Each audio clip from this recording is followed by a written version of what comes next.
Covid کی دوسرا اس دوران جو ایک اچھی جسے کہتے ہیں کہ light at the end of the tunnel ہے وہ یہ ہے کہ ویکسین کی باقاعدہ منظوری کے بعد دنیا کے کچھ ممالک میں اب وہ لگنا بھی شروع ہو گئی ہے، جس میں یو کے سر فہرست ہے۔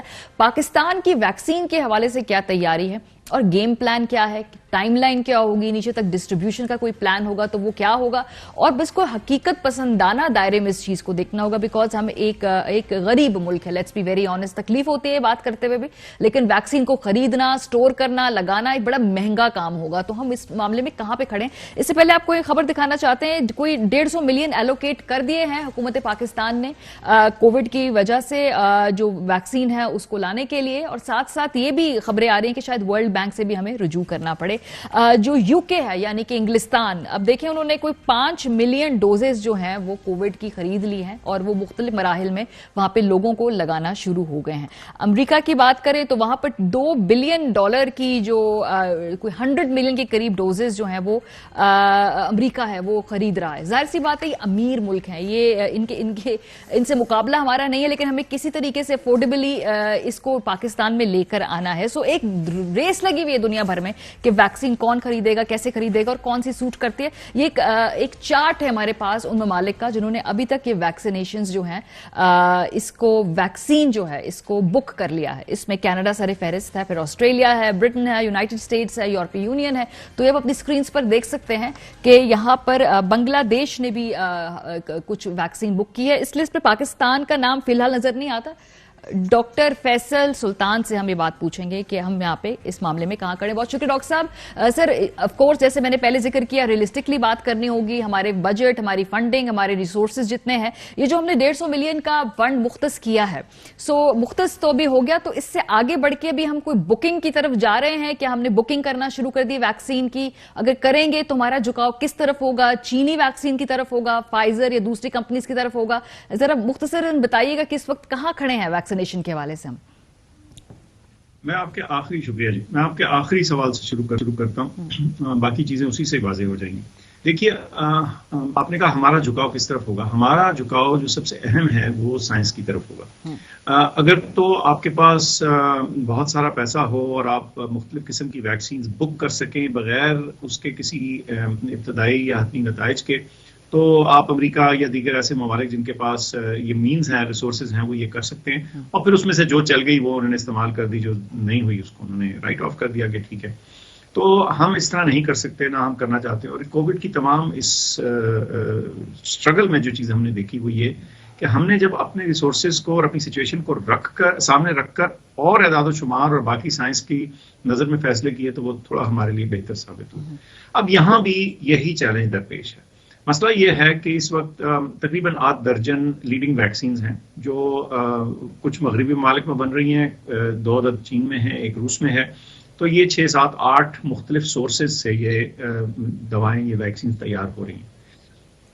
چیلنج کیا ہے؟ چیلنج یہ ہے کہ ابھی ان میں سے کسی نے بھی کوئی حتمی نتائج نہیں دکھائے۔ جو 2-3 ویکسینز اپنے کلیم کر رہی ہیں ان کے ابتدائی نتائج ہیں اور وہ اچھے ہیں، اور وہ میں سمجھتا ہوں کہ وہ light at the end of the tunnel والی بات بالکل ہے۔ مگر مسئلہ یہ ہے کہ ہم نے یہ دیکھنا ہے کہ ان میں وہ کون سی ویکسین ہے یا ویکسینز ہیں جن کو ہم اپنے لیے استعمال میں لا سکتے ہیں۔ شارٹ آنسر اس کا یہ ہے کہ انشاءاللہ اگلے سال کی پہلی سہ ماہی میں ہمیں جو پہلی ڈپلائمنٹ ہے اپنی ویکسینز کی، انشاءاللہ اس کے ہم قابل ہو جائیں گے۔ بڑی ایکٹیو نیگوسیشنز اور گفتگو چل رہی ہے ان 8 درجن مینوفیکچرر سے، اور لگتا یہ ہے کہ ہمیں 1 سے زیادہ سورس استعمال کرنی پڑے۔ اچھا، تو 1 سے زیادہ سورس استعمال کرنی پڑے گی، بیکاز بہت سارے لوگوں نے سوال بھی، میں نے لوگوں سے پوچھا کہ بھی آپ کیا پوچھنا چاہتے ڈاکٹر فیصل سلطان سے خاص طور پہ ویکسین کے حوالے سے، تو انہوں نے کہا جی رشین ہے، چائنیز ہے، اور جیسے آپ نے کہا کچھ ویسٹرن ممالک کے اندر بن رہی ہیں۔ سو ابھی تک ہم نے یہ طے کر لیا ہے کہ ہم نیگوسیشنز میں جو ہیں وہ جو جا رہے ہیں تو ہم پروکیور کر لیں گے، کس ٹائم لائن کے تحت کریں گے؟ کیا ابھی 3 سے 4 ماہ ہمیں پروکیورمنٹ میں لگیں گے؟ یہ ذرا بتا دیجیے گا ذرا ریئلسٹکلی کہ کب تک ہم ایکسپیکٹ کریں کہ نیگوشیٹ کر کے پروکیور کر کے پاکستان میں ایٹ لیسٹ ویکسین آنا شروع ہو جائے گی؟ اچھا، اس میں 2 چیزیں ہیں، وہ دونوں کو الگ سے سمجھ لیں اور پھر بات کلیئر ہو جاتی۔ ایک یہ کہ جو ویکسین کو پروکیور کرنے کی پرائرٹی ہے وہ کیا ہے، یعنی وہ کی ترجیحات ہیں، وہ کون سی ٹچ سٹونز ہیں، وہ کون سی چیزیں ہیں جن کو دیکھ کے ہم یہ فیصلہ کر پائیں گے کہ ہم یہ ویکسین لیں یا دوسری لیں یا تیسری لیں یا چوتھی لیں. ایک وہ چیز ہے، اس کا میں ذکر کر دوں. سب سے پہلے کیا ٹیکنالوجی استعمال ہو رہی ہے، دوسرا اس کی ایفیکیسی، افادیت کیا ہے، کیا یہ پروٹیکٹ کرتی بھی ہے یا نہیں، دوسرا سائیڈ افیکٹس کیا ہیں، تیسرا یہ کیا اس کی کاسٹ کیا ہے، اگلی بات اس کے جو سپلائی چین ہے اس میں اس کو ٹھنڈا رکھنے کی کیا ریکوائرمنٹس ہیں، اور آخر میں یہ کہ یہ پاکستان کو بھی اس کی رسائی حاصل ہے کہ نہیں.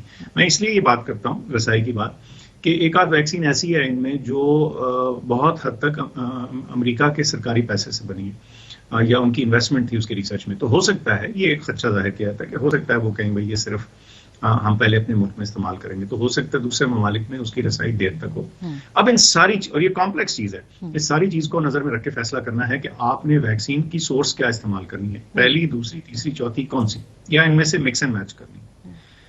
دوسرا جو فیصلہ ہے وہ یہ ہے کہ چلیں ویکسین تو آپ لیں گے، آپ کس پرائرٹی میں لگائیں گے، سب سے پہلے کس کو لگانا ہے. اچھا، وہ بھی تقریباً وہی ہم طریقہ کار اڈاپٹ کر رہے ہیں جو دنیا بھر کر رہی ہے. وہ یہ کہ سب سے پہلے جو کووڈ کے فرنٹ لائن ورکرز ہیں ان کو لگانے کی ضرورت ہے، کیونکہ آپ نے اپنے سسٹم کو پروٹیکٹ کرنا ہے تاکہ وہ علاج کے قابل تو ہوں لوگوں کا کرنے کے. اس کے بعد جو اگلی پرائرٹی ہے وہ لوگ ہیں جن کی 65 سال سے عمر زیادہ ہے، پھر وہ جن کی 60 سے زیادہ ہے، اور جنرل ہیلتھ کیئر ورکر، پھر باقی پاپولیشن. تو یہ سٹیپ وائز چیز چلے گی. سب سے پہلے آپ کا جو front line health care worker ہے اس کو ویکسین لگے گی، میں سمجھتا ہوں پہلی سمائی 2021 میں ہی لگے گی. اور سورسز کی کیا ہوگی، میں سمجھتا ہوں کہ ہمیں اپنی جو تمام آپشنز ہیں اس میں سے ایک سے زیادہ سورس کے اوپر بھروسہ کرنے کی ضرورت ہوگی تاکہ ہم وقت سے سب کے بتدریج سب کے لیے یہ ویکسین ممکن بنا سکتے. تو ڈاکٹر صاحب، آپ جن لوگوں سے نیگوشیٹ کریں، جن ممالک سے بات چیت کر رہے ہیں، تو وہاں سے جو ہے آپ کی تقریباً بات طے ہونے والی ہے کہ کس مرحلے پہ ہے اس وقت؟ اور جب آپ سہمائی کی بات کرتے ہیں تو ہم یہ فیبروری مارچ کی ٹائم لائن کی بات کر رہے ہیں یا اس سے تھوڑی بات آگے بھی جا سکتی ہے؟ جو پہلا مرحلہ ہے میں سمجھتا ہوں وہ فیبروری مارچ کے ٹائم فریم میں ہو سکتا ہے، بلکہ ممکن ہے اگر نیگوسیشن جلدی ہو جائیں تو اس سے بھی جلدی ہو جائے. لیکن جو براڈر ڈپلائمنٹ آف ویکسین ہے، یعنی جو لارجر پاپ زیادہ تر جو عوام کو پہنچے گی، وہ اس کے بعد ہی ہوگی. میرا نہیں خیال کہ پہلی سماہی سے پہلے ہماری جو جنرل پاپولیشن ہے اس تک کی ویکسین پہنچے گی. اچھا، پھر ایک دفعہ ویکسین ہم یہاں پر لے آئیں گے، پھر اس کے بعد طریقہ کار جیسے آپ نے کہا کہ کن لوگوں کو پہلے لگانی ہے، یہ آپ لوگوں نے پورے طریقے سے اپنی پرائیورٹی لسٹ تقریباً بنا لی ہے. لیکن عام عوام کو پھر اسے افورڈیبل بنانا کہ ان کی اس تک رسائی ہو، وہ اس کی قیمت ادا کر سکیں، یہ بات. پھر دوسرا یہ کہ وہ جو اس کے لیے ٹیکنیکل ایکسپرٹیز ہوتی ہے غالباً وہ اس کے اوپر کام ہونا شروع ہو گیا ہے. یہ تمام ایسپیکٹس پہ ہمارا ہوم ورک ہوگا تھا. بالکل جی، ویکسینز کی جو پرائرٹی لسٹ ہے وہ بھی ریڈی ہے. دوسرا یہ ہے کہ اس میں ہمیں نادرا کی مدد شامل ہوگی کیونکہ ظاہر ہے ہم نے لوگ آئیڈینٹیفائی کرنے ہوں گے. تیسرا سوال آپ نے پوچھا کاسٹ، یہ فری ہوگی جی. وہ ویکسین جو سرکار کے پیسے سے آئے گی وہ انشاءاللہ بالکل فری ہوگی. اور پھر آپ نے اس کی سپلائی چین کی کا ذکر کیا کہ کتنے ٹیمپریچر پہ رکھنا ہے. اس میں ہمیں یہ دیکھنا ہے کہ ہم کون سی ویکسین لینے کی کوشش کر رہے ہیں اور کیا اس کے مطابق ہمارا سپلائی چین ہے. تو دیکھیں یہ جو ہمارا نارمل ای پی آئی کا سسٹم ہے نا، ایکسپینڈڈ پروگرام فار امیونائزیشن ہے، تو اس کا چین بڑا اچھا ہے. اس میں جو نارمل ٹھنڈے ٹیمپریچر پہ ویکسین رکھی جاتی ہیں اس کا طریقہ کار تو ہمارے ہاتھ میں ہے. اگر ہمیں اس سے زیادہ جو کولڈ ٹیمپریچر والی کچھ آپشنز ہیں ان کے دیکھنا ہو تو اس کے لیے بھی کچھ تھوڑی سی ایک سیٹ آف آپشنز ہے. اور یہی چیلنج ہے، یہی فیصلہ کرنا جو ہے نا تھوڑا سا ٹف ہے کہ وہ ایسی چیز نہ لی جائے جو ہم دام بھی پیسے بھی خرچ دیں اور اس کے ہمیں پورا خاطر کا فائدہ نہ ہو. تو اپنی سچویشن کے مطابق فیصلہ کریں. تو ڈاکٹر صاحب 150 ملین جو مختص ہوئے ہیں، کیا یہ پیسے کافی ہیں یا اس کے علاوہ اور بھی آپ کو کاسٹ اس میں لگے گی؟ پھر وہ جو ورلڈ بینک کی طرف جانے والی خبریں ہیں وہ بھی تصدیق کرتے ہیں اس کی کہ کیا ہم کر رہے ہیں رجوع اور دیگر اداروں سے اس کو فنڈ کرنے کے لیے؟ ایک تو یہ کہ حکومت پاکستان نے یہ جو $150 ملین یہ تو پہلے فیز میں کیا اور ان سے جو ہم نے اپروول لی ہے کابینہ سے اس میں یہ ہم نے واضح کہا ہے اور انہوں نے ہمیں اس چیز کی اپروول دی ہے کہ اگر اور پیسوں کی ضرورت پڑی تو وہ بھی اپروو کریں گے. میرا تو خیال ہے سب سے پہلے تو اپنے سورسز کو ہی ہم دیکھیں گے، لیکن اس کے علاوہ اگر ہمیں کہیں سے اس کی فنڈنگ یا فائنینسنگ کرنی پڑتی ہے تو اگر اس کی ضرورت پڑتی ہے تو وہ بھی کریں گے. سو آل آپشنز آر اوپن، تمام چیزیں سامنے ہیں اور اگلے چند ہفتوں میں یہ چیز آپ کے سامنے بالکل کلیئر ہو جائے گی. چلیں ایکسلنٹ. اچھا ایک اور بات کہ ویکسین تو ابھی ہمارے ملک میں کیا باہر کی دنیا میں بھی لوگ اس کو ریجیکٹ کرتے ہیں اپنے اپنے عقائد کے مطابق، اپنی پریفرنس کے مطابق کہ وہ سائنس پہ کتنا یقین کرتے ہیں یہ نہیں کرتے. ویکسین لے کر آنے کے بعد یہاں لوگوں میں جو آگہی ہمیں اس کے حوالے سے قائم کرنی ہے، بیکاز لوگ ابھی تک سمجھتے ہیں کہ شاید اس ویکسین میں کوئی چپ ہوگی جو جب ہمیں لگا دی جائے گی تو ہم کسی کے ذہنی کوئی غلام بن جائیں گے. جو یہ بھی ایک بڑا مرحلہ ہے کہ لانے کے بعد پھر لوگوں کو کہنا کہ جی خدا کے واسطے لگوا بھی لیں، یہ آپ ہی کی بہتری کے لیے. جو کمیونیکیشن کے چیلنج ہے ویکسین میں، خاص طور پہ اینٹی ویکسرز کے دور میں، اور ہمارے ہاں تو آپ کے سامنے ہے جی پولیو میں کتنی ریزسٹنس آتی ہے، اور دنیا بھر میں یہ ایک مسئلہ پیدا ہو گیا کہ بیکاز لوگوں کی تعلیم سائنس میں اتنی گہرے طریقے سے نہیں کی جاتی، کئی دفعہ نیم حکیم والا مسئلہ بن جاتا ہے. وہ آدھی انفارمیشن سے لوگ جو ہیں زیادہ کنفیوز ہو جاتے ہیں ایک لفظ پڑھ کے، اور پھر وہ آگے سے آگے سوشل میڈیا پہ چیزیں شیئر ہونا شروع ہوتی ہیں بغیر تصدیق کے. تو یہ ایک بے وقوفانہ سا عمل ہے، لیکن اس کو کاؤنٹر کرنے کی ضرورت ہے، اور یہ صرف کہنے سے نہیں ہے، اس کے پوری کیمپین کرنی پڑے گی. وہ بھی تیار ہو رہی ہے اس معاملے میں، تاکہ ہم اس کو جب پیسے بھی خرچ لیں، ڈپلوائے بھی کر دیں، تو یہ تو نہ ہو کہ پھر یہ سچویشن ہو جائے کہ ہم تو مائل وغیرہ میں کوئی سائل ہی نہیں، سائل بھی چاہیے، استعمال کرنے والے بھی چاہیے. میں سمجھتا ہوں دونوں طرف ہوگی. ایک طرف کچھ لوگ جو ہوں گے وہ بہت جلدی میں ہوں گے کہ جی ہمیں فٹافٹ لگ جائے، چاہے وہ اس پرائرٹی لسٹ میں آتے ہیں یا نہیں. اور دوسری طرف یہ بھی ہوگا کہ کچھ ایسے ہوں گے جن کو ہم کہہ رہے ہوں گے کہ بھائی آپ کو لگانی ضرورت ہے، اور وہ اس میں کچھ ہچکچاہٹ یا توقف کا شکار ہوں گے. تو ڈاکٹر صاحب کا کیا خیال ہے کہ جن کو ایک دفعہ کووڈ ہو چکا ہے اس ملک میں، پھر وہ تو پرائیورٹی لسٹ میں ہوں، ان کو کیا ویکسین ویسے لگانے کی ضرورت پڑے گی دوبارہ، یا جو اس عمل سے گزر گئے، یا صرف ان کو ترجیح دی جائے گی کہ جن کو بھی نہیں ہوا کووڈ ان کو پریونٹ کرنا ہے؟ یہ بڑا شدید سائنسی سوال آپ نے پوچھ لیا. دیکھیے عمومی طور پہ جو وائرل انفیکشنز ہوتی ہیں اس نوعیت کی، ان کی پہلی دفعہ انفیکشن کے بعد آپ امیون ہو جاتے ہیں عمومی طور پہ. اس میں ایک ایکسیپشن ضرور ہوتی ہیں، اور ہر وائرل انفیکشن جس سے امیونٹی آتی ہے، کچھ نہ کچھ بریک تھرو انفیکشن اس میں ہوتی ہیں، یعنی باوجود انفیکشن ہونے کے کئی دفعہ دوسری انفیکشن ہونے کا چانس ہوتا ہے. لیکن یہ ایک ایکسیپشن ہوتی ہے، یہ عام سچویشن نہیں ہے، یہ اس عام سچویشن کی ایکسیپشن ہے، یعنی یہ چند لوگوں کو ہوتی ہے، بہت تھوڑے فیصد.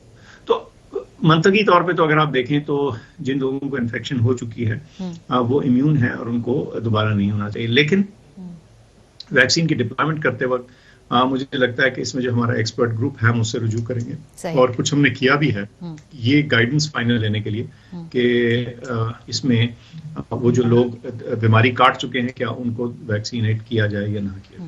آخری سوال ڈاکٹر صاحب، یہ ہم اگر جو دوسری لہر کی اٹھان ہے، یہ ہمارے پاس ڈیٹا ہر روز شیئر ہوتا ہے، ہمیں معلوم ہے کہ کدھر اس وقت کہاں ٹرانسمیشن ریٹ ہے.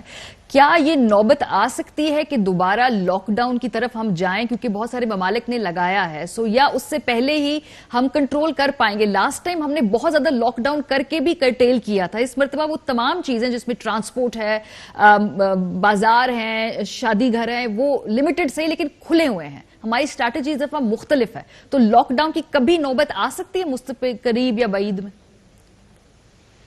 دیکھیے نیشنل ڈیسیجن میکنگ میں کبھی بھی کوئی چیز آف دا ٹیبل نہیں ہوتی، کیونکہ لیڈرشپ نے ہمیشہ فیصلہ اور ایکسٹریم فیصلہ اپنے پاس رکھنا ہوتا ہے. اللہ نہ کرے، لیکن میرا نہیں خیال کہ وہ نہ بتائے گی. اس کی وجہ ایک تو یہ کہ ہم نے پچھلے 2-3 ہفتوں میں بہت کچھ اہم بریکس لگائی ہیں اپنے ٹرانسمیشن کو روکنے کے لیے.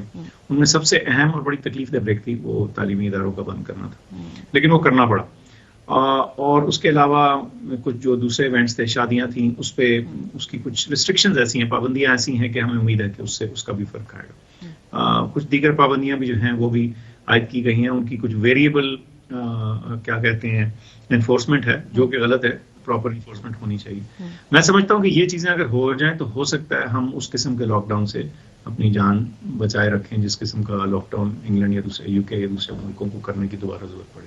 ٹھیک ہے، بہت شکریہ. ڈاکٹر فیصل سلطان ہمارے ساتھ موجود تھے. ابھی تک جو انڈیکیٹرز ہیں اس سے لگتا نہیں ہے کہ دوبارہ اس طرح کا سخت لاک ڈاؤن کرنا پڑے گا. ویکسین کی اویلیبلٹی کے بارے میں وہ کہہ رہے تھے چند ہفتوں تک ایک اچھی خبر آ جائے گی. مختلف ہم ممالک سے ویکسینز کے حوالے سے نیگوشیٹ کر رہے ہیں. جو انہوں نے ریئلسٹک ٹائم لائن دی ہے، انہوں نے کہا ہے کہ فروری مارچ جو ہے اس کو ذہن میں رکھیں. پاکستانی قوم شاید اگر پہلے کمیونیکیشن ہو گئی کامیاب تو کچھ پہلے لگ سکتی ہے، لیکن فروری مارچ ایک انہوں نے کہا ہے کہ جسے کہتے ہیں حقیقت پسندانہ کتنا اس وقت تک ویکسین کے آنے کے چانسز ہیں. بریک پہ جائیں گے, اس کے بعد ہمارے ساتھ ڈاکٹر فہیم یونس ہوں گے, انٹرنیشنلی ویکسین کے حوالے سے ان سے بات کریں گے, اور اس کے علاوہ بھی گلوبلی جو کووڈ کے ٹرینڈز ہیں اس پہ وہ گہری نظر رکھے ہوئے ہیں, اور کووڈ سے